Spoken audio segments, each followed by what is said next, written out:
दोस्तों नमस्कार। यह है मार्गदर्शन फॉर सिविल सर्विसेज। मैं अनुराग चौधरी। दोस्तों ये एनसीईआरटी सार संग्रह श्रृंखला में हम कंटिन्यू कर रहे हैं भारतीय राज्य व्यवस्था। आज की वीडियो में प्रस्तुत है इसका भाग 4। 3 भाग हम पहले ही कर चुके हैं। तो आइए शुरू करते हैं आज का वीडियो। सबसे पहले हम देखते हैं निर्वाचन आयोग यानी इलेक्शन कमीशन से संबंधित महत्वपूर्ण प्रश्न, जो सभी प्रतियोगी परीक्षाओं के राज्य व्यवस्था खंड के लिए बहुत ही महत्वपूर्ण है। पहला प्रश्न है, राजनीतिक दल को राष्ट्रीय या क्षेत्रीय दल की मान्यता देने का अधिकार किसे प्राप्त है? तो सही उत्तर है चुनाव आयोग को। अगला प्रश्न है, भारत के मुख्य निर्वाचन आयुक्त की पदावधि क्या है? तो मुख्य निर्वाचन आयुक्त की पदावधि 6 वर्ष या 65 वर्ष की आयु तक, जो भी पहले हो। भारत के मुख्य चुनाव आयुक्त को किसके द्वारा नियुक्त किया जाता है? तो भारत के मुख्य चुनाव आयुक्त का नियुक्ति प्राधिकारी राष्ट्रपति होता है। आइए देखते हैं निर्वाचन से संबंधित महत्वपूर्ण अनुच्छेदों को। अनुच्छेद 324, चुनाव कार्य के अधीक्षण, निदेशन तथा नियंत्रण की शक्ति चुनाव आयोग में निहित है। अनुच्छेद 325 में वर्णित है कि चुनाव प्रक्रिया में शामिल होने के लिए कोई व्यक्ति धर्म, नस्ल, जाति अथवा लिंग के आधार पर अयोग्य नहीं होगा अथवा इन्हीं आधारों पर शामिल होने का दावा नहीं कर सकता। अनुच्छेद 326 में वर्णित है कि लोकसभा अथवा विधानसभाओं के चुनाव वयस्क मताधिकार के आधार पर संपन्न होंगे। अनुच्छेद 327 ये कहता है कि विधानमंडलों के चुनाव के संबंध में उपबंध करने की संसद की शक्ति है। और अनुच्छेद 328 में ये वर्णन है कि राज्य विधायिका का संबंधित राज्य के अंदर चुनाव के संबंध में प्रावधान बनाने की शक्ति है। अनुच्छेद 329 चुनाव संबंधी विषयों में न्यायालयों के हस्तक्षेप पर रोक लगाता है। और अनुच्छेद 329 का प्रधानमंत्री तथा लोकसभा अध्यक्ष के चुनाव के संबंध में विशेष प्रावधान करता है, जो कि अब निरस्त हो चुका है। अगला प्रश्न है, भारत के मुख्य चुनाव आयुक्त किसके द्वारा नियुक्त किए जाते हैं? राष्ट्रपति द्वारा। आंतरिक दलीय लोकतंत्र का उपयोग कहाँ होता है दोस्तों? तो दल के आंतरिक चुनाव के लिए, जो दल के पदाधिकारियों के चयन के लिए समय समय पर होता है, उसके लिए आंतरिक दलीय लोकतंत्र का उपयोग होता है। अगला प्रश्न है, किस अनुच्छेद के अंतर्गत भारत के निर्वाचन आयोग का प्रावधान किया गया है? तो ये है अनुच्छेद 324, याद रखिएगा। अगला प्रश्न है, मुख्य चुनाव आयुक्त को किस प्रकार उसके पद से हटाया जाता है? तो संसद के दोनों सदनों के सदस्यों द्वारा 2/3 बहुमत से प्रमाणित कदाचार के आधार पर मुख्य चुनाव आयुक्त को उसके पद से हटाया जा सकता है। राष्ट्रपति का चुनाव किसके द्वारा संचालित होता है? भारत के निर्वाचन आयोग द्वारा। और दोस्तों एक महत्वपूर्ण तथ्य ये है कि 61वें संविधान संशोधन 1989 के द्वारा मतदान की न्यूनतम आयु 21 वर्ष से घटाकर 18 वर्ष कर दी गई है। यानी अब जो वयस्क मताधिकार की न्यूनतम आयु सीमा है वो 18 वर्ष है। 1989 से पहले ये 21 वर्ष होती थी। अगला प्रश्न है, सांसदों की अयोग्यता संबंधी विवाद पर निर्णय कौन देता है? निर्वाचन आयोग के परामर्श से राष्ट्रपति। संसद द्वारा किसी व्यक्ति को चुनाव लड़ने के लिए अयोग्य करार कैसे दिया जाता है? तो दोस्तों न्यायालय द्वारा अपराधी घोषित किए व्यक्ति को संसद द्वारा चुनाव लड़ने के लिए अयोग्य करार दिया जाता है। भारत में मताधिकार और निर्वाचित होने का अधिकार किस प्रकार का अधिकार है? तो ये एक विधिक यानी लीगल राइट है। अगला प्रश्न है, राजनीतिक दलों को सर्वप्रथम संवैधानिक मान्यता किस वर्ष प्रदान की गई? वर्ष 1985 में। और आनुपातिक प्रतिनिधित्व की आवश्यकता किस देश में नहीं होती है? ऐसे देश में जहां द्विदलीय प्रणाली प्रचलित होती है वहां पर आनुपातिक प्रतिनिधित्व की आवश्यकता नहीं होती है। अगला प्रश्न है, दिनेश गोस्वामी समिति का संबंध किससे है? तो लोकसभा के चुनाव के सरकारी निधियन यानी लोकसभा चुनाव में सरकारी बजट या धन देने से संबंधित है दिनेश गोस्वामी समिति का संबंध। दोस्तों किसी भी राजनीतिक दल को मुख्य विपक्षी दल को मान्यता प्रदान प्राप्त करने के लिए उसके पास सदन के कम से कम 10% सदस्य होने चाहिए। तो बहुत ही महत्वपूर्ण है, किसी भी राजनीतिक दल को मुख्य विपक्षी दल की मान्यता प्राप्त करने के लिए उसके पास कम से कम 10% सदस्य होने चाहिए। अगला प्रश्न है, निर्वाचन आयोग को किस वर्ष 3 सदस्यीय आयोग बनाया गया? तो वर्ष 1989 और 1993 में। दल बदल निरोधक अधिनियम कब पारित किया गया? 15 फरवरी 1985 को। यहाँ पर देखिए, निर्वाचन प्रक्रिया का आरंभ राष्ट्रपति द्वारा जारी की गई अधिसूचना से होता है और ये अधिसूचना जन प्रतिनिधित्व अधिनियम यानी पब्लिक रिप्रेजेंटेटिव्स एक्ट 1951 की धारा 14 के अंतर्गत जारी की जाती है। तो याद रखिएगा, जन प्रतिनिधित्व अधिनियम के अंतर्गत जो राष्ट्रपति अधिसूचना जारी करते हैं वो 1951 में जो जन प्रतिनिधित्व अधिनियम आया था उसके धारा 14 के अंतर्गत जारी किया जाता है। अगला प्रश्न है, संसद और राज्य विधानमंडलों के चुनाव का संचालन कौन करता है?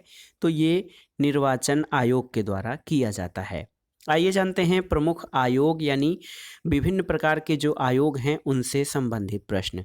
राष्ट्रीय मानवाधिकार आयोग यानी नेशनल ह्यूमन राइट्स कमीशन अधिनियम 1993 के अनुसार किसे इस आयोग का अध्यक्ष बनाया जा सकता है? भारत के सेवानिवृत्त मुख्य न्यायाधीश को। भारत में सर्वप्रथम लोक सेवा आयोग की स्थापना किस अधिनियम के द्वारा की गई थी? तो ये था गवर्नमेंट ऑफ इंडिया एक्ट 1919। राज्य लोक सेवा आयोग यानी स्टेट पब्लिक सर्विस कमीशन के सदस्यों की नियुक्ति किसके द्वारा की जाती है? राज्यपाल के द्वारा। और भारतीय प्रशासनिक सेवा यानी आईएएस और भारतीय पुलिस सेवा आईपीएस को समाप्त करने की सिफारिश किस आयोग ने की थी? राजमन्नार कमेटी। राजमन्नार आयोग ने आईएएस और आईपीएस को समाप्त करने की सिफारिश की थी। संघ लोक सेवा आयोग की प्रथम महिला अध्यक्ष कौन थी? रोज मिलियन बैथ्यू। मानवाधिकार आयोग किस प्रकार की संस्था है? तो ये एक गैर संवैधानिक यानी नॉन कॉन्स्टिट्यूशनल संस्था है। राष्ट्रीय मानवाधिकार आयोग ये भारत में मानवाधिकारों के संरक्षण के लिए है और इसकी संरचना आइए देखते हैं किस प्रकार से होती है।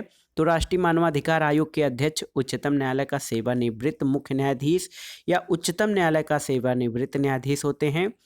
पहला सदस्य उच्चतम न्यायालय का कार्यरत और या सेवानिवृत्त न्यायाधीश।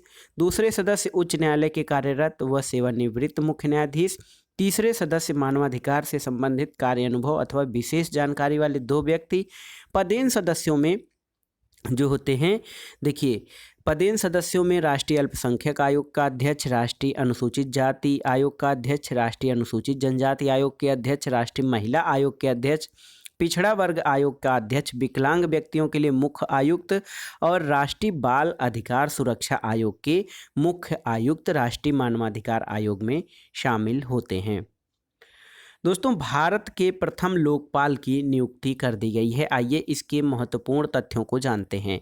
23 मार्च 2019 को राष्ट्रपति द्वारा सर्वोच्च न्यायालय के सेवानिवृत्त न्यायाधीश पीसी घोष, पिनाकी चंद्र घोष को भारत का प्रथम लोकपाल नियुक्त किया गया और इनका चयन प्रधानमंत्री नरेंद्र मोदी की अध्यक्षता वाली एक चयन समिति द्वारा किया गया, जिसमें सर्वोच्च न्यायालय के मुख्य न्यायाधीश रंजन गोगोई, लोकसभा अध्यक्ष सुमित्रा महाजन और एक प्रख्यात न्यायविद मुकुल रोहतगी शामिल थे।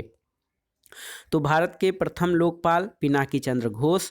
न्यायविद सदस्य इसमें जस्टिस दिलीप बी भोसले, प्रदीप कुमार मोहंती, अभिलाषा कुमारी, अजय कुमार त्रिपाठी और गैर न्यायविद सदस्य अर्चना रामसुंदर, दिनेश कुमार जैन, महेंद्र सिंह और इंद्रजीत प्रसाद गौतम हैं। अगला प्रश्न है दोस्तों, राजनीतिज्ञों और अपराधियों के साठगांठ की जांच करने वाली समिति कौन है? यह है बोहरा समिति। और भारत में लोकपाल और लोकायुक्त की स्थापना का सुझाव किसने दिया था? प्रशासनिक सुधार आयोग ने। संसद में प्रथम लोकपाल विधेयक किस वर्ष प्रस्तुत किया गया था? वर्ष 1968 में। संचित निधि को समेकित निधि के नाम से भी जाना जाता है। तो एक प्रश्न बहुत ही महत्वपूर्ण है, जो संचित निधि है उसको समेकित निधि भी कहा जाता है। प्रश्न है दोस्तों, संविधान के किस अनुच्छेद के अंतर्गत लोक सेवा आयोग के सदस्य को हटाया जा सकता है? यह है अनुच्छेद 317। और किसी राज्य का लोक आयुक्त अपना प्रतिवेदन किसे प्रस्तुत करता है? संबंधित राज्य के राज्यपाल को। राज्य मानवाधिकार आयोग। दोस्तों, राज्य मानवाधिकार आयोग का अध्यक्ष कौन होता है? तो राज्य मानवाधिकार का आयोग का अध्यक्ष उच्च न्यायालय का सेवानिवृत्त मुख्य न्यायाधीश होता है।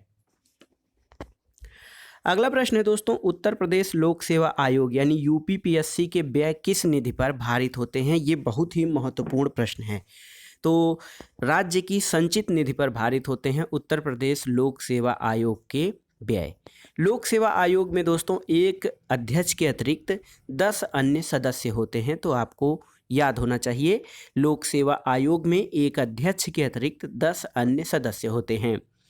अगला प्रश्न है दोस्तों, वर्ष 1926 में ली कमीशन या ली आयोग की अनुशंसा पर सर्वप्रथम लोक सेवा आयोग की स्थापना की गई थी। तो याद रखिएगा, लोक सेवा आयोग, ली कमेटी। लोकपाल संस्था, दोस्तों लोकपाल संस्था में अध्यक्ष के अतिरिक्त 8 अन्य सदस्यों की नियुक्ति होती है, जिनका की कार्यकाल 5 वर्ष होता है। अब आइए देखते हैं राजभाषा यानी ऑफिशियल लैंग्वेजेस से संबंधित महत्वपूर्ण प्रश्न। भारतीय संविधान के अनुच्छेद 344 के अंतर्गत प्रथम राजभाषा आयोग का गठन कब हुआ था? वर्ष 1955 में प्रथम राजभाषा आयोग का गठन हुआ था, BG खेर की अध्यक्षता में। अगला प्रश्न है, 8वीं अनुसूची में वर्ष 2003 में 4 भाषाएं किस संविधान संशोधन द्वारा जोड़ी गई, जिससे उनकी संख्या बढ़कर 22 हो गई? तो 92वें 92nd संविधान संशोधन द्वारा 2003 में 4 भाषाएं जोड़ी गई थीं। अब जो है 8वीं अनुसूची में भाषाओं की कुल संख्या 22 है। यहाँ पर देखिए, संविधान की 8वीं अनुसूची में जो शामिल 22 भाषाएं हैं, उनमें असमिया, बांग्ला, गुजराती, हिंदी, कन्नड़, कश्मीरी, कोंकणी, मलयालम, मणिपुरी, मराठी, नेपाली, ओडिया, पंजाबी, संस्कृत, सिंधी, तमिल, तेलुगु, उर्दू, डोगरी, बोडो, मैथिली तथा संथाली हैं। अगला प्रश्न है, संविधान के किस अनुच्छेद में प्रत्येक राज्य में भाषाई अल्पसंख्यक वर्ग के बच्चों को उनकी मातृभाषा में प्राथमिक स्तर पर शिक्षा उपलब्ध कराने की व्यवस्था है? अनुच्छेद 350 क के अंतर्गत। मैथिली भाषा को 8वीं अनुसूची के अंतर्गत किस वर्ष शामिल किया गया? वर्ष 2003 में।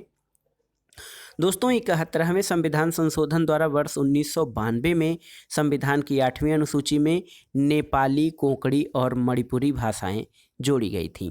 एक तथ्य है कि उत्तराखंड की द्वितीय राजभाषा संस्कृत है, तो याद रखिएगा, उत्तराखंड की द्वितीय राजभाषा संस्कृत है। राष्ट्रीय संस्कृत विद्यापीठ कहाँ पर स्थित है? ये तिरुपति, आंध्र प्रदेश में स्थित है राष्ट्रीय संस्कृत विद्यापीठ। अब तक दोस्तों 6 भाषाओं को शास्त्रीय भाषा या क्लासिकल लैंग्वेज का दर्जा प्राप्त हो चुका है। तो ये भाषाएं कौन कौन सी हैं? तमिल 2004 में, संस्कृत को 2005 में, तेलुगु को 2008 में, कन्नड़ को 2008 में, मलयालम 2013 और ओडिया को 2014 में शास्त्रीय भाषाओं का दर्जा प्राप्त हुआ है।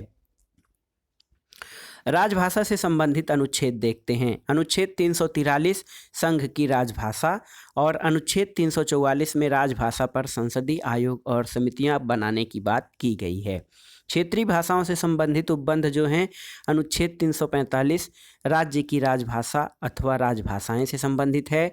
अनुच्छेद 346 एक राज्य से दूसरे राज्य अथवा एक राज्य से संघ के बीच संवाद के लिए राजभाषा की बात की गई है। और अनुच्छेद 347 में किसी राज्य की जनसंख्या के एक समूह द्वारा बोली जाने वाली भाषा से संबंधित प्रावधान किए गए हैं। सर्वोच्च न्यायालय और उच्च न्यायालयों की भाषा के संबंध में जो प्रावधान है, अनुच्छेद 348 में कहा गया है कि सर्वोच्च न्यायालय और उच्च न्यायालयों में साथ ही अधिनियमों और विधेयकों में प्रयोग की जाने वाली भाषा, और अनुच्छेद 349 में ये वर्णन है कि भाषा से संबंधित कुछ नियम अधिनियमित करने के लिए विशेष प्रक्रिया अपनाई जाएगी। राजभाषा से संबंधित जो विशेष दिशा निर्देश हैं, अनुच्छेद 350 के अंतर्गत शिकायत निवारण के लिए प्रयुक्त राजभाषा, अनुच्छेद 350A में प्राथमिक स्तर पर मातृभाषा में शिक्षण के लिए सुविधाएं, अनुच्छेद 350B भाषाई अल्पसंख्यकों के लिए विशेष पदाधिकारी, और अनुच्छेद 351 हिंदी भाषा के विकास के लिए निर्देश दिए गए हैं। दोस्तों वर्ष 1957 में प्रथम राजभाषा संयुक्त समिति किसकी अध्यक्षता में गठित की गई थी? पंडित गोविंद वल्लभ पंत की अध्यक्षता में। भारत की राजकीय भाषा संबंधी प्रावधान का संशोधन किस प्रकार हो सकता है? तो संसद में कम से कम 2/3 बहुमत से। सिंधी भाषा को 8वीं अनुसूची में किस संविधान संशोधन द्वारा जोड़ा गया था? 21वें संविधान संशोधन 1967 द्वारा। और संविधान की 8वीं अनुसूची में सम्मिलित भाषाओं में कौन सी दूसरी सर्वाधिक बोली जाने वाली भाषा है? ये है बंगाली। दोस्तों एक प्रश्न है, बोडो, डोगरी, मैथिली और संथाली 4 राजभाषाओं को 92वें संविधान संशोधन द्वारा किस वर्ष 8वीं अनुसूची में जोड़ा गया था? तो ये है वर्ष 2003 में। अब आइए देखते हैं पंचायती राज और नगर पालिकाओं से संबंधित महत्वपूर्ण प्रश्न। पंचायती राज किस सूची का विषय है? ये राज्य सूची का विषय है। संविधान के 73वें संशोधन द्वारा पंचायतों को निर्दिष्ट किए जाने वाले कार्य किस अनुसूची में वर्णित हैं? 11वीं अनुसूची में। पंचायत चुनाव कराने के लिए निर्णय किसके द्वारा लिया जाता है? राज्य सरकार द्वारा। और एक प्रश्न जो बार बार परीक्षाओं में पूछा गया है, भारतीय संविधान की 11वीं अनुसूची में पंचायतों के लिए कुल कितने विषय निर्धारित किए गए हैं? तो ये हैं 29 विषय। 73वें संविधान संशोधन के द्वारा पंचायती राज संस्थाओं को संवैधानिक स्तर प्राप्त हुआ था। ये बहुत ही महत्वपूर्ण है। पंचायती राज संस्थाओं को संवैधानिक दर्जा यानी कॉन्स्टिट्यूशनल स्टेटस 73वें संविधान संशोधन द्वारा प्राप्त हुआ था। पंचायत चुनाव कितने अंतराल पर होते हैं? प्रत्येक 5 वर्षों में। किस अनुच्छेद के अंतर्गत पंचायतों को संवैधानिक दर्जा प्रदान किया गया है? अनुच्छेद 243 के अंतर्गत। राष्ट्रीय पंचायती राज दिवस कब मनाया जाता है? तो ये 24 अप्रैल को मनाया जाता है राष्ट्रीय पंचायती राज दिवस। भारत में सर्वप्रथम पंचायती राज प्रणाली का शुभारंभ कब और कहाँ हुआ था? तो दोस्तों पंडित जवाहरलाल नेहरू ने 2 अक्टूबर 1959 को नागौर राजस्थान में सबसे पहले पंचायती राज प्रणाली का उद्घाटन किया था। त्रिस्तरीय पंचायत प्रणाली की स्थापना करने की अनुशंसा किस समिति द्वारा की गई थी? तो ये थी B.R. मेहता समिति यानी बलवंत राय मेहता समिति। अशोक मेहता समिति ने पंचायती राज के लिए किस प्रतिमान की संस्तुति की थी? द्विस्तरीय प्रतिमान। पंचायतों और नगर पालिकाओं के संबंध में भारतीय संविधान में किस वर्ष प्रावधान किया गया था? वर्ष 1993 में। पंचायती राज को किस संशोधन द्वारा स्वशासन की इकाई के रूप में संगठित किया गया था? तो देखिए किस तरह से प्रश्न घुमाकर पूछा जा रहा है। संविधान के 73वें संविधान संशोधन द्वारा पंचायती राज को स्वशासन की इकाई के रूप में संगठित किया गया था। अब आइए देखते हैं पंचायती राज व्यवस्था से संबंधित समितियां। बलवंत राय मेहता समिति 1957, अशोक मेहता समिति 1977, GVK राव समिति 1985, LM सिंघवी समिति 1986, संथानम समिति 1962 और सादिक अली समिति 1964। इन समितियों को क्रम भी पूछता है और मिलान करने के लिए भी पूछता है। अगला प्रश्न है पंचायती राज को संवैधानिक स्थिति प्रदान करने वाली संस्तुति किस समिति द्वारा दी गई थी? LM सिंघवी समिति। और किन राज्यों में पंचायत समितियों और जिला परिषदों को भी करारोपण की शक्तियां दी गई हैं? गुजरात, महाराष्ट्र और राजस्थान में। ब्लॉक स्तर पर पंचायत समिति का क्या स्वरूप है? तो ब्लॉक स्तर पर ये प्रशासनिक प्राधिकरण के रूप में है। दोस्तों पंचायती राज का प्रधान लक्ष्य क्या है? तो पंचायती राज का जो मुख्य लक्ष्य है वो ग्रामवासियों में शक्ति का विकेंद्रीकरण और लोगों को विकासमूलक प्रशासन में भागीदारी योग्य बनाना है। यह लोकतांत्रिक विकेंद्रीकरण को प्रोत्साहित करता है। अगला प्रश्न है यदि पंचायत भंग होती है तो कितनी अवधि के भीतर निर्वाचन कराना अनिवार्य है? अवधि है 6 माह। पंचायतों में किन वर्गों के लिए आरक्षण का प्रावधान है? तो महिलाओं, अनुसूचित जातियों और अनुसूचित जनजातियों के लिए पंचायतों में आरक्षण का प्रावधान है। आइए देखते हैं पंचायती राज से संबंधित जो 11वीं अनुसूची है। दोस्तों इसमें पंचायतों की शक्तियां और उत्तरदायित्व निर्धारित किए गए हैं और इस सूची में कुल 29 यानी 29 विषय शामिल हैं। इस अनुसूची को 73वें संविधान संशोधन अधिनियम 1992 द्वारा जोड़ा गया था। अनुच्छेद 243(6) यानी 243G इस 11वीं अनुसूची से संबंधित है। 12वीं अनुसूची जो नगर पालिकाओं से संबंधित है, इसमें नगर पालिकाओं की शक्तियां और उत्तरदायित्व बताए गए हैं। इस सूची में कुल 18 विषय हैं और इस सूची को 74वें संविधान संशोधन 1992 द्वारा जोड़ा गया था, जो कि अनुच्छेद 243(ब) या 243W में वर्णित है। अगला है दोस्तों 73वें संविधान संशोधन के अंतर्गत महिलाओं के लिए ग्राम पंचायतों में 33% सीटें आरक्षित किए गए हैं। विभिन्न राज्यों में पंचायती राज संस्थाओं के बारे में जानते हैं। तो दोस्तों देखिए 1 स्तरीय, 2 स्तरीय, 3 स्तरीय और 4 स्तरीय पंचायती संस्थाएं हैं। राज्य जो 1 स्तरीय ग्राम पंचायत संस्था है वो केरल, जम्मू कश्मीर, त्रिपुरा, मणिपुर और सिक्किम में है। 2 स्तरीय जो पंचायती राज संस्थाएं हैं ग्राम पंचायत और पंचायती समिति, ये असम, ओडिशा, मध्य प्रदेश, कर्नाटक और हरियाणा में। 3 स्तरीय ग्राम पंचायत, पंचायत समिति और जिला परिषद, ये पंचायती राज संस्थाएं उत्तर प्रदेश, बिहार, महाराष्ट्र, आंध्र प्रदेश, हिमाचल प्रदेश, पंजाब, गुजरात, तमिलनाडु और राजस्थान में हैं। और 4 स्तरीय पंचायतें यानी ग्राम पंचायत, अंचल पंचायत, आंचलिक परिषद और जिला परिषद ये पश्चिम बंगाल में है। तो ये चार्ट बहुत ही महत्वपूर्ण है। 1 स्तरीय, 2 स्तरीय, 3 स्तरीय और 4 स्तरीय पंचायती राज संस्थाओं से संबंधित। तो यहाँ पर एक महत्वपूर्ण प्रश्न ये बनता है कि किस राज्य में 4 स्तरीय पंचायती राज संस्थाएं हैं? वो है पश्चिम बंगाल। दोस्तों, गुजरात की त्रिस्तरीय पंचायत संस्थाएं ग्राम पंचायत, तालुका समिति और जिला परिषद हैं। मेघालय, मिजोरम और नागालैंड में पंचायतों का गठन नहीं किया गया है। याद रखिएगा, MMN। मेघालय, मिजोरम, नागालैंड में पंचायतों का गठन नहीं किया गया है। इन राज्यों में 1 स्तरीय जनजाति परिषदें कार्यरत हैं। अगला प्रश्न है, अन्य पिछड़ा वर्ग को आरक्षण देने का प्रावधान करने के लिए किसे शक्ति प्रदान की गई है? राज्य विधानमंडलों को। दोस्तों, उत्तर प्रदेश में देखा जाए तो जो पंचायती राज संस्थाओं में महिलाओं के लिए आरक्षित सीटें हैं, वो कुल संख्या उनका कुल स्थानों का 1/3 है, यानी 1/3 आरक्षण महिलाओं को दिया गया है उत्तर प्रदेश में पंचायती राज संस्थाओं में। 73वां संविधान संशोधन अधिनियम का उद्देश्य क्या है? तो देश में सशक्त और जीवंत पंचायती राज संस्थाओं की स्थापना करना 73वें संविधान संशोधन का उद्देश्य है। भारत के किस राज्य में पंचायती राज से संबंधित मामलों की सुनवाई के लिए अलग अपीलीय न्यायाधिकरण का गठन किया गया है? केरल में। अनुसूचित जनजातियों से परिपूर्ण किस राज्य में अनुसूचित जातियों हेतु आरक्षण का कोई प्रावधान नहीं है? अरुणाचल प्रदेश में। और दोस्तों, किसी राज्य के राज्यपाल को उस विशेष राज्य की पंचायतों द्वारा विनियोजित हो सकने वाले करों और शुल्क यानी टैक्स एंड फीस के निर्धारण के सिद्धांतों के विषय में संस्तुति राज्य वित्त आयोग करता है। नगर पालिका किस संविधान संशोधन से संबंधित है? 74वें। 73वां संविधान संशोधन किस व्यवस्था को प्रोत्साहित करता है? तो ये स्वशासन या लोकतांत्रिक विकेंद्रीकरण की व्यवस्था को। राज्य वित्त आयोग का गठन भारतीय संविधान के किस अनुच्छेद के अंतर्गत किया गया है? तो 243I, इसके अंतर्गत राज्य वित्त आयोग का गठन का प्रावधान किया गया है। अगला प्रश्न है दोस्तों, पंचायत समिति के सदस्य किस चुनाव पद्धति से चुने जाते हैं? जनता द्वारा प्रत्यक्ष रूप से। और किसी भी BPL यानी बिलो पॉवर्टी लाइन परिवार का वयस्क सदस्य महात्मा गांधी राष्ट्रीय ग्रामीण रोजगार गारंटी अधिनियम यानी मनरेगा के अंतर्गत लाभ प्राप्त करने का पात्र होता है। महात्मा गांधी राष्ट्रीय रोजगार गारंटी योजना में आयोजना बनाने, संपादन करने और क्रियान्वयन का दायित्व किसका है? ग्राम पंचायतों का।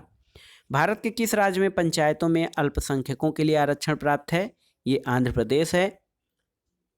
यहाँ पर देखिए, पंचायती राज से संबंधित महत्वपूर्ण समितियाँ।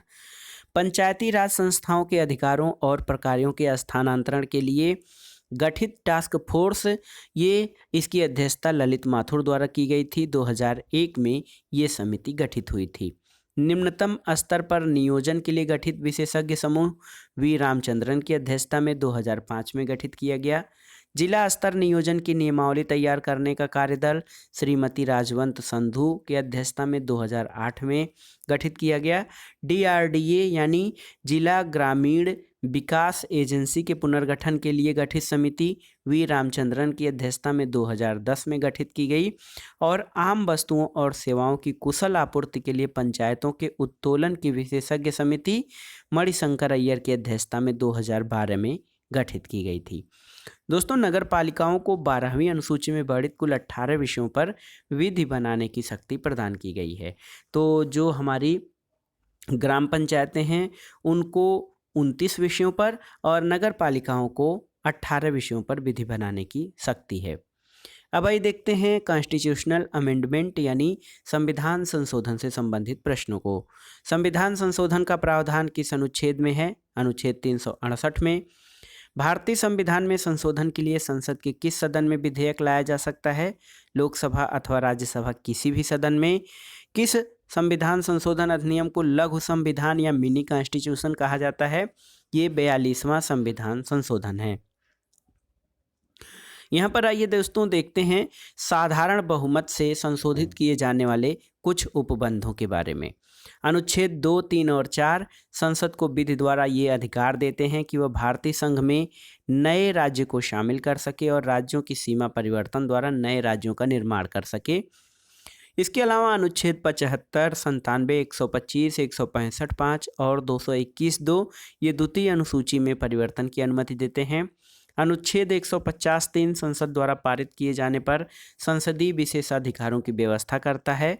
अनुच्छेद 106 संसद द्वारा पारित किए जाने पर संसद सदस्यों के वेतन और भत्ते की व्यवस्था करता है। अनुच्छेद 120(2) के अंतर्गत संसद द्वारा किसी नई व्यवस्था के न किए जाने पर 15 वर्षों के उपरांत अंग्रेजी को संसदीय भाषा के रूप में छोड़ने की व्यवस्था करता है। और अनुच्छेद 124 से इसमें ये व्यवस्था की गई है कि संसद द्वारा किसी व्यवस्था के न होने तक उच्चतम न्यायालय में 7 न्यायाधीश होंगे। अनुच्छेद 135 में ये वर्णन है कि संसद को सर्वोच्च न्यायालय के अधिकार क्षेत्र में परिवर्तन करने की शक्ति है। अनुच्छेद 169(1) कुछ शर्तों के साथ विधान परिषदों को भंग करने की व्यवस्था करता है। और अनुच्छेद 239 ये संघ राज्य क्षेत्रों यानी यूनियन टेरिटरीज के लिए मंत्रिपरिषद के सृजन करता है। तो ये सभी जो प्रावधान थे और अनुच्छेद थे, ये संसद में साधारण बहुमत से इनमें संशोधन किया जा सकता है। दोस्तों, दिल्ली राष्ट्रीय राजधानी क्षेत्र यानी NCR किस संविधान संशोधन द्वारा बना? 69वें संशोधन द्वारा। 99वां संविधान संशोधन किससे संबंधित है? तो ये राष्ट्रीय न्यायिक नियुक्ति आयोग के गठन से संबंधित है। 99th संविधान संशोधन। भारतीय संविधान में 9वीं अनुसूची कब जोड़ी गई थी? तो प्रथम संविधान संशोधन 1951 के द्वारा। अगला प्रश्न है दोस्तों, भारत संविधान का 86वां संविधान संशोधन विधेयक किससे संबंधित है? तो ये 6 से 14 वर्ष के बच्चों को निःशुल्क और अनिवार्य शिक्षा से संबंधित है। विधानसभा और लोकसभा के निर्वाचित सदस्यों के दल बदल पर 52वें संविधान संशोधन द्वारा प्रतिबंध लगाया गया है। इसलिए दल बदल विधेयक जो संशोधन है, दल बदल से संबंधित विधेयक, वो है 52वां संविधान संशोधन। भारतीय संविधान का 79वां संविधान संशोधन किससे संबंधित है? तो लोकसभा और राज्य विधानसभाओं में अनुसूचित जातियों और अनुसूचित जनजातियों के आरक्षण से। वर्ष 1951 में प्रथम संविधान संशोधन किससे संबंधित था? तो ये कुछ राज्यों में किए गए कृषि और कृषि भूमि संबंधी विधियों के संरक्षण से संबंधित था। अगला प्रश्न है दोस्तों, संसद के दोनों सदनों द्वारा अलग अलग विशेष बहुमत या स्पेशल मेजॉरिटी से किस विधेयक का पारित होना आवश्यक है? यह है संविधान संशोधन विधेयक।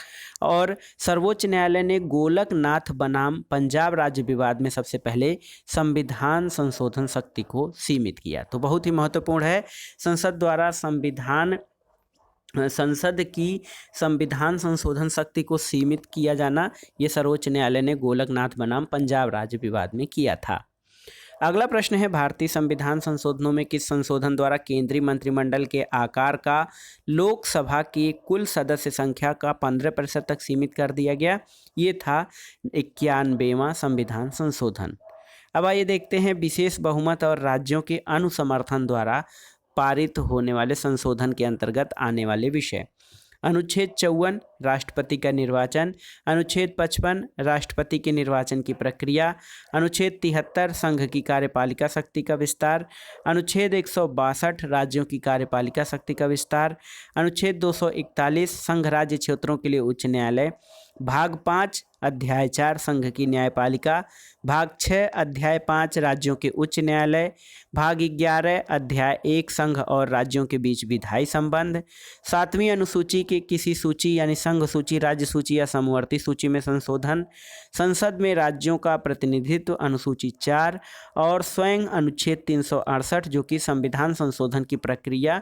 इनमें जो है ये जितने अनुच्छेद और जो प्रावधान हैं, इसमें संशोधन करने के लिए विशेष बहुमत और राज्यों के अनुसमर्थन द्वारा संशोधन किया जा सकता है। दोस्तों, 86वां संविधान संशोधन अधिनियम विधेयक 2003 द्वारा शिक्षा के अधिकार से संबंधित अनुच्छेद 21A संविधान में जोड़ा गया है। अब आइए देखते हैं विविध प्रकार के प्रश्न। तो विविध प्रकार के प्रश्नों में दोस्तों ये राष्ट्रपति और उनका कार्यकाल है। तो हम ये जो वीडियो हम बना रहे हैं, इस वीडियो में हम इसका PDF देंगे। आप इसके PDF से निकाल लीजिएगा। PDF से आप देख सकते हैं कि कौन कौन से राष्ट्रपति रहे हैं और उनका कार्यकाल कितना रहा है।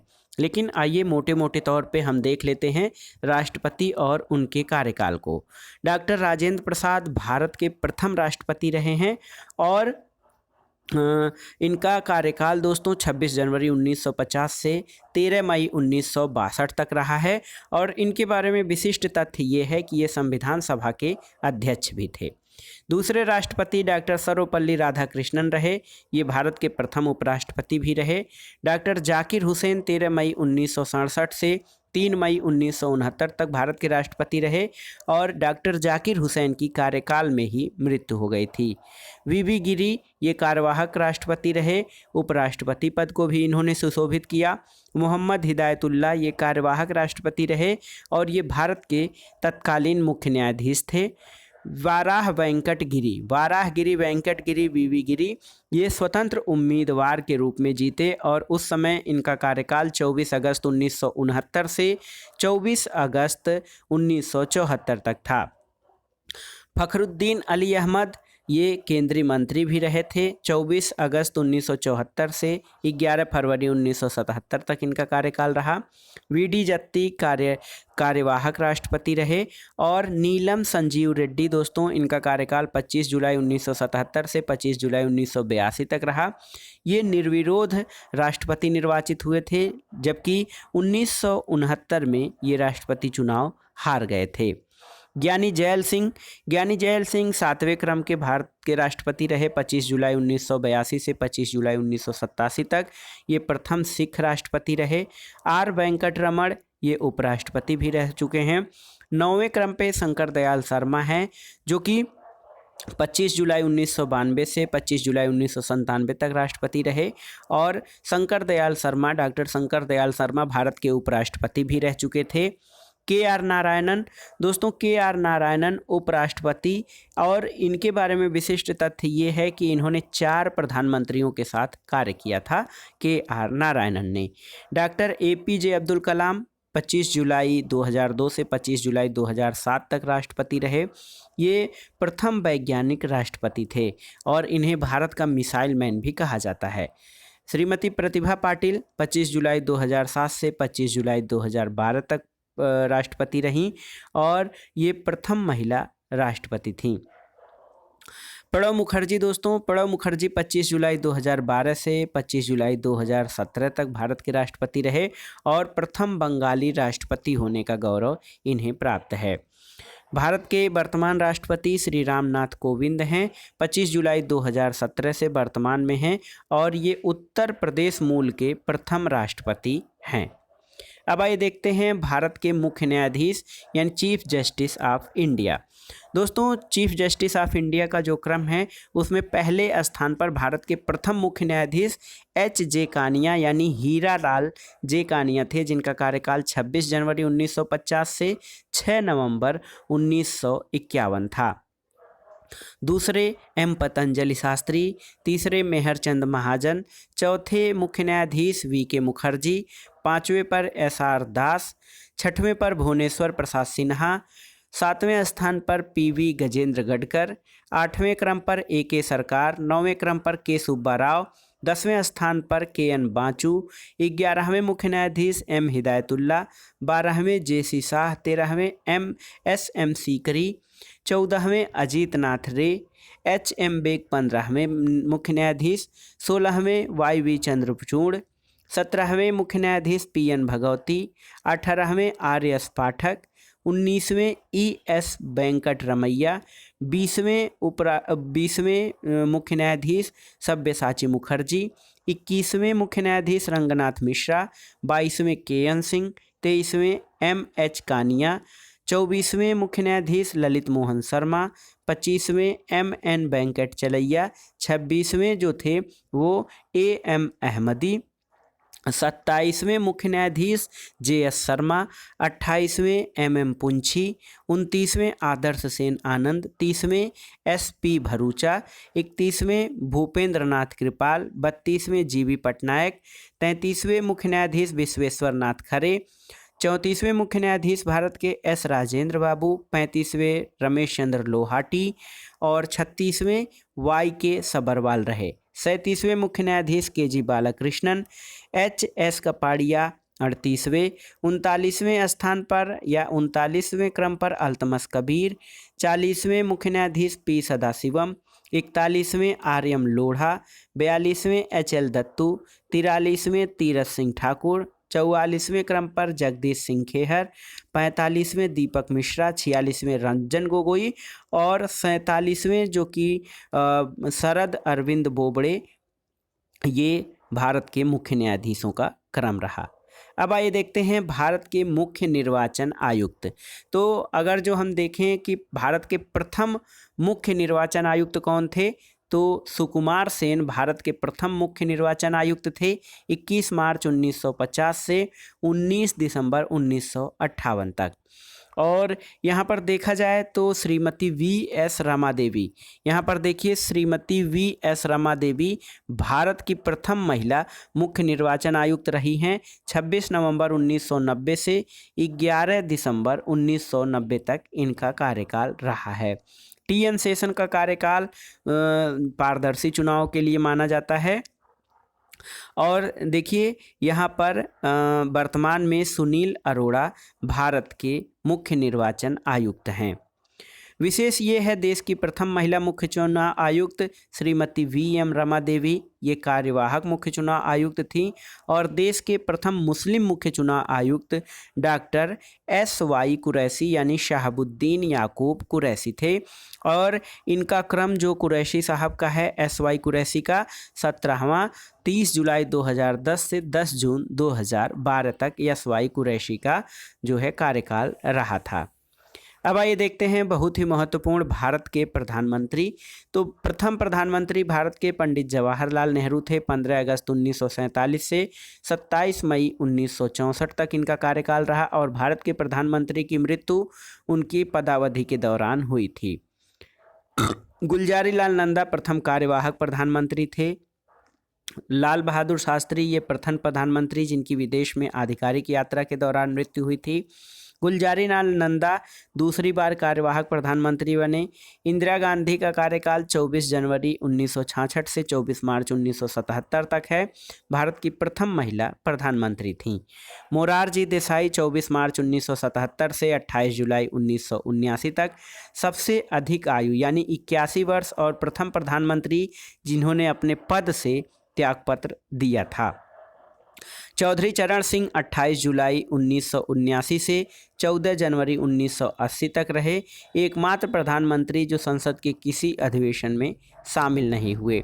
इंदिरा गांधी का यहाँ पर देखिए फिर दोबारा निर्वाचन हुआ 14 जनवरी 1980 से 31 अक्टूबर 1984 तक वो प्रधानमंत्री रहीं और प्रथम प्रधानमंत्री जिनकी कार्यकाल के दौरान हत्या की गई थी।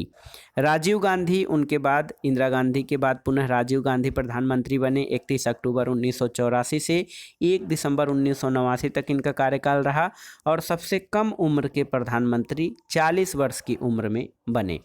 विश्वनाथ प्रताप सिंह 1 दिसंबर 1989 से 10 नवंबर 1991 तक रहे।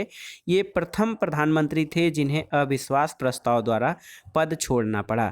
विश्वनाथ प्रताप सिंह के बाद चंद्रशेखर, पीवी नरसिम्हा राव, अटल बिहारी वाजपेयी, एसटी देवगौड़ा, इंद्र कुमार गुजराल, फिर पुनः अटल बिहारी वाजपेयी प्रधानमंत्री बने।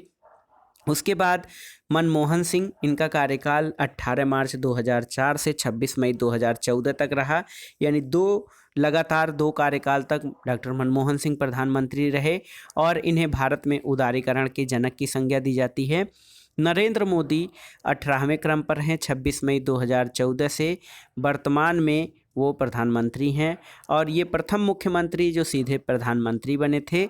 और वर्तमान में नरेंद्र मोदी का कार्यकाल है 30 मई 2019 से वर्तमान में चल रहा है। एक कार्यकाल पूरा करने के बाद लगातार दूसरे कार्यकाल के लिए निर्वाचित होने वाले प्रथम गैर कांग्रेसी प्रधानमंत्री नरेंद्र मोदी हैं। दोस्तों, भारत के प्रथम प्रधानमंत्री पंडित जवाहरलाल नेहरू 1947 से 1964 तक रहे। सबसे लंबे अवधि तक प्रधानमंत्री जवाहरलाल नेहरू रहे, 17 साल तक। सबसे छोटा कार्यकाल अटल बिहारी वाजपेयी का पहला कार्यकाल था, 17 दिन तक रहे वो प्रधानमंत्री वर्ष 1996 में। कार्यवाहक प्रधानमंत्री गुलजारी लाल नंदा 2 बार 1964 में और 1966 में। और एक से अधिक बार प्रधानमंत्री जवाहरलाल नेहरू 3 बार रहे, इंदिरा गांधी 3 बार, अटल बिहारी वाजपेयी 3 बार, डॉक्टर मनमोहन सिंह 2 बार और नरेंद्र मोदी 2 बार भारत के प्रधानमंत्री रहे। अब आइए देखते हैं राज्यों के बारे में कुछ विशेष प्रावधानों से संबंधित अनुच्छेद। अनुच्छेद 371, ये दोस्तों महाराष्ट्र और गुजरात राज्य से संबंधित विशेष प्रावधान है। अनुच्छेद 371 क में नागालैंड राज्य के लिए विशेष प्रावधान है। अनुच्छेद 371 बी में असम राज्य के लिए विशेष प्रावधान, 371 सी में मणिपुर राज्य के लिए, 371 डी में आंध्र प्रदेश राज्य और तेलंगाना राज्य के लिए विशेष प्रावधान, 371 ई में आंध्र प्रदेश में केंद्रीय विश्वविद्यालय की स्थापना, 371 एफ सिक्किम राज्य के लिए विशेष प्रावधान, अनुच्छेद 371 जी में मिजोरम राज्य के लिए विशेष प्रावधान और 371 एच में अरुणाचल राज्य के लिए विशेष प्रावधान है। अनुच्छेद 371 एच में अरुणाचल प्रदेश राज्य के लिए विशेष प्रावधान किया गया है। अनुच्छेद 371 आई में गोवा राज्य के लिए और 371 जे में कर्नाटक राज्य के लिए विशेष प्रावधान किया गया है।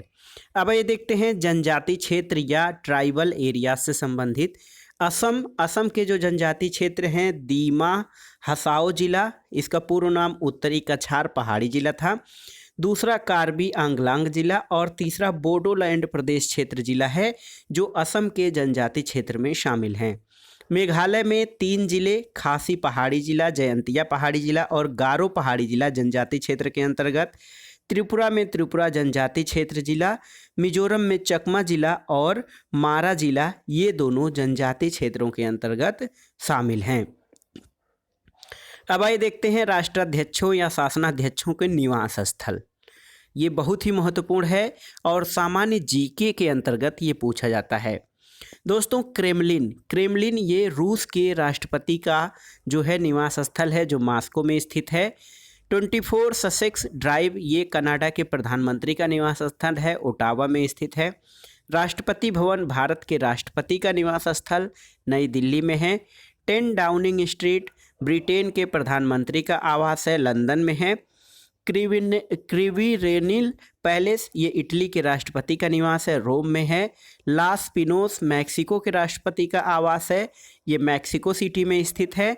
अरास एन वास्तारिन ये आयरलैंड के राष्ट्रपति का निवास स्थान डबलिन में स्थित है। पैलेसियो डिला मोनोक्लो ये स्पेन के प्रधानमंत्री का आवास है, मैड्रिड में स्थित है। बकिंघम पैलेस ये ब्रिटेन के महारानी का निवास स्थान लंदन में है। फेडरल चांसलर जर्मनी के चांसलर का निवास स्थान वान शहर में स्थित है। मर्डेका पैलेस इंडोनेशिया के राष्ट्रपति का निवास है, जकार्ता में। एवान ए सदर ये पाकिस्तान के राष्ट्रपति का निवास स्थल है, इस्लामाबाद में स्थित है। नारायण हिती, आप जानते हैं नारायण हिती नेपाल के नरेश या राजा का निवास है, काठमांडू में स्थित है। पैलेसियो डी बेलेम पुर्तगाल के राष्ट्रपति का निवास स्थान लिस्बन में स्थित है। द लाज ऑस्ट्रेलिया के प्रधानमंत्री का निवास स्थान कैनबरा में है। चेड्यू दी लाचेन ये बेल्जियम नरेश का निवास है, ब्रुसेल्स में स्थित है। ब्लू हाउस व्हाइट हाउस आप जानते हैं अमेरिका के राष्ट्रपति का निवास स्थान है, वाशिंगटन डीसी में है। लेकिन ब्लू हाउस ये दक्षिण कोरिया के राष्ट्रपति का निवास है, सियोल में स्थित है। एलसी पैलेस फ्रांस के राष्ट्रपति का निवास है और ये पेरिस में स्थित है। अब आइए देखते हैं प्रमुख नियामक निकाय या रेगुलेटरी बॉडीज और उनकी स्थापना वर्ष। बीमा विनियामक और विकास प्राधिकरण यानी इरडा 1999 में स्थापित था। ये बीमा क्षेत्र में। भारतीय प्रतिभूति और विनिमय बोर्ड सेबी की स्थापना 1992 में की गई थी, शेयर बाजार के नियमन से संबंधित है। भारतीय प्रतिस्पर्धा आयोग 2003 में इसकी स्थापना की गई थी, ये व्यापार प्रबंधन से संबंधित है। भारतीय दूरसंचार नियामक प्राधिकरण यानी ट्राई 1997 में दूरसंचार से संबंधित है। इसी प्रकार पेट्रोलियम एवं प्राकृतिक गैस नियामक बोर्ड 2006 में स्थापित किया गया, पेट्रोलियम और प्राकृतिक गैस के नियमन से संबंधित है। केंद्रीय विद्युत नियामक आयोग 2003 में स्थापित किया गया था, विद्युत क्षेत्र से संबंधित है। परमाणु ऊर्जा नियामक बोर्ड 1983 में स्थापित किया गया था। वो परमाणु ऊर्जा से संबंधित है। पेंशन निधि नियामक और विकास प्राधिकरण, इसकी स्थापना 2003 में की गई थी। पेंशन से संबंधित विवादों का निपटारा करता है। हाउस रेगुलेटरी अथॉरिटी 2016 में स्थापित किया गया था, आवास क्षेत्र से संबंधित है। और प्रसार भारती 1997 में स्थापित किया गया था, रेडियो और दूरदर्शन से संबंधित है।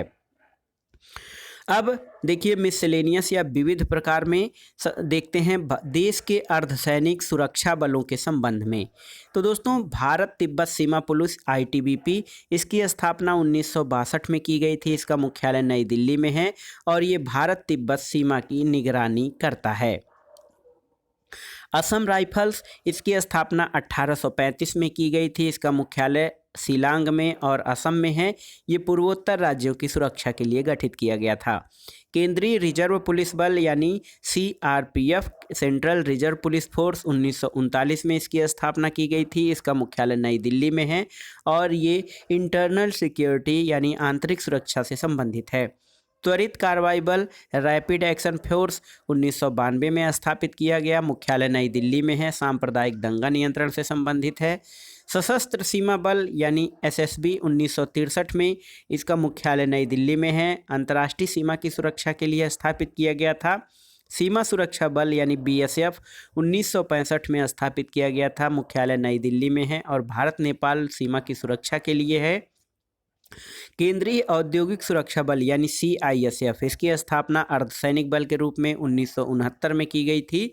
इसका मुख्यालय नई दिल्ली में है और ये पब्लिक सेक्टर यूनिट्स की सुरक्षा के लिए स्थापित किया गया था। राष्ट्रीय सुरक्षा गार्ड यानी NSG 1984 में इसकी स्थापना की गई थी। इसका मुख्यालय नई दिल्ली में है और देश में आतंकवादी हमलों से सुरक्षा राष्ट्रीय सुरक्षा गार्ड करता है। होम गार्ड्स 1946 में स्थापित किया गया, नागरिक अशांति और सांप्रदायिक दंगों को नियंत्रित करने के लिए। रेलवे सुरक्षा बल यानी रेलवे प्रोटेक्शन फोर्स 1957 में स्थापित किया गया था। इसका मुख्यालय नई दिल्ली में है और रेल यात्रियों, रेलवे परिसंपत्तियों और रेलवे परिक्षेत्र की सुरक्षा के लिए विशेष सुरक्षा समूह यानी स्पेशल प्रोटेक्शन ग्रुप 1988 में स्थापित किया गया, नई दिल्ली में है। और प्रधानमंत्री, पूर्व प्रधानमंत्री और उनके परिवार की सुरक्षा के लिए मरीन कमांडो फोर्स या मार्कोस 1987 में स्थापित किया गया था। ये नौसैनिक बल है। अब आइए देखते हैं प्रमुख देशों के नागरिक सम्मान। अमेरिका का सर्वोच्च नागरिक सम्मान the presidential medal of freedom है। ब्रिटेन का सर्वोच्च नागरिक सम्मान जॉर्ज क्रॉस।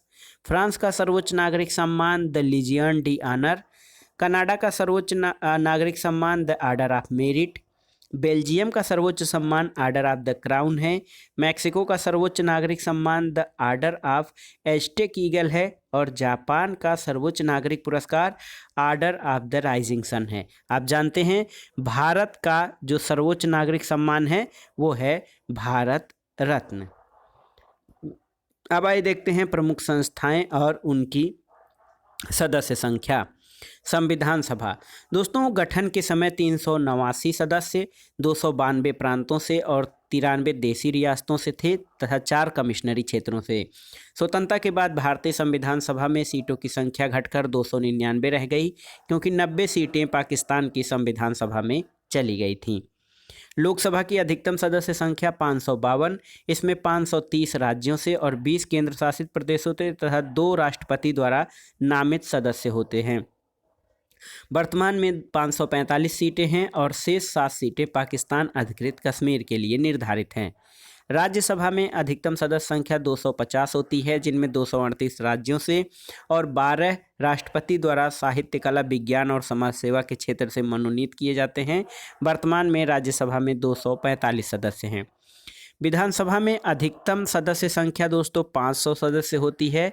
इसमें सर्वाधिक संख्या 403 और 1 एंग्लो इंडियन ये उत्तर प्रदेश में है, 294 पश्चिम बंगाल में और 288 विधानसभा सीटें महाराष्ट्र में तथा 243 बिहार में हैं। विधानसभा में न्यूनतम सदस्य संख्या 60 सदस्य होते हैं, लेकिन कुछ राज्य इसके अपवाद भी हैं। 60 से कम सदस्य संख्या वाली विधानसभाएं गोवा में 40 सीटें, मिजोरम में 40 सीटें, सिक्किम में 32 सीटें और पुडुचेरी में 30 सीटें हैं। विधान परिषद की अधिकतम सदस्य संख्या राज्य विधानसभा के सदस्यों की 1/3 होती है।